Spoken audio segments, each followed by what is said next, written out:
আতঙ্কিত হয়ে একই গাড়ি একাধিকবার জ্বালানি তেল নিতে আসায় পেট্রোল পাম্পে লম্বা লাইন হচ্ছে বলে জানিয়েছে কর্তৃপক্ষ।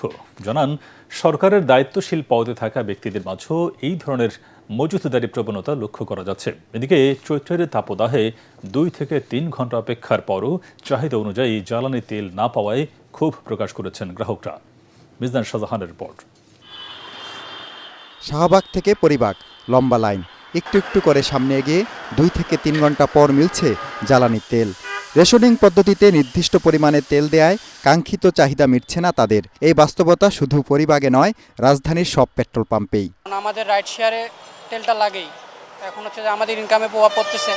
প্রত্যেক দিনে 2.5-3 ঘন্টা করে লাইনে গেলে তো আমাদের সময় থাকে না। সারাদিন অফিস করে এসে পরে 2 ঘন্টা দাঁড়া থেকে আবার বাসে চলে গেছি। এখন আমরা 7টা-7:30 থেকে দাঁড়ায় আছি। অফিসে অলরেডি 1 ঘন্টা শেষ। আমাদের সৎ হতে হবে, কেউ তেল নিয়ে বাসায় স্টক করে না রাখে। আমি যদি আজকে তেলটা নিয়ে যাইতে পারি, আমি 20 দিন 25 দিনের মধ্যে আমার আর তেল লাগবে না। ফুল ট্যাঙ্কি তেল দিলে আমার মনে হয় ক্রাইসিসটা শেষ হবে। পেট্রোল পাম্পের কর্মীরা জানান, আতঙ্কিত হয়ে অনেকেই একাধিকবার তেল সংগ্রহ করছেন। তাদের মধ্যে আবার কাউকে ভিআইপি সুবিধা দিতে হচ্ছে।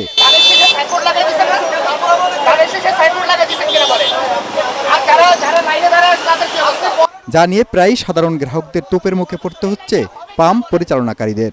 একটা গাড়িতে একবার আমরা রিকোয়েস্টে তেল দিয়ে দিচ্ছি, এটা বিকেলবেলা আবার এসে তেল নিয়ে যাচ্ছে। তারপর অনেক বড় বড় প্রতিষ্ঠান আছে, আমাদের সরকারি প্রতিষ্ঠান, এমন দেখা যায় যে একটা গাড়িতে গতকালকে তেল নিচ্ছে, ওই গাড়িটা আবারও তেল নিচ্ছে। আমাদের আগে যে পরিমাণ তেল লাগতো এখন প্রায় ডাবল তেল সেল করতে হচ্ছে, অথচ আমরা রেশনিং সিস্টেমে তেল দিচ্ছি, তাই না? তারপরও কেন প্রায় ডাবল পরিমাণ তেল লাগছে? এটা হচ্ছে মানুষ প্যানিক হয়ে অতিরিক্ত তেল নেওয়ার যে প্রবণতা, এই জন্যই শুধুমাত্র এই সংকটটা তৈরি হয়ে আছে। ডিপো থেকে চাহিদা মতো জ্বালানি তেল দেয়া হলেও লম্বা লাইনের কারণ জানালেন এই কর্মী। উৎকণ্ঠা আছে গ্রাহকদের মধ্যে, মানে অস্বাভাবিক একটা উৎকণ্ঠা এবং অস্বাভাবিক জ্বালানি সংগ্রহের একটা প্রতিযোগিতা আমার কাছে যেটা মনে হচ্ছে। এই ধরনের উৎকণ্ঠা আমি কখনো দেখিনি। গ্রাহকরা বলেন, কালোবাজারিদের পাশাপাশি যেসব দায়িত্বশীল ব্যক্তি অতিরিক্ত জ্বালানি নিচ্ছেন তাদের সাশ্রয়ী করতে উদ্যোগ নিতে হবে সরকারকে। এজন্য পাম্পে তদারকি ব্যবস্থা জোরদারের তাগিদ গ্রাহকদের। মিজান শাহজাহান, এটিএন বাংলা, ঢাকা।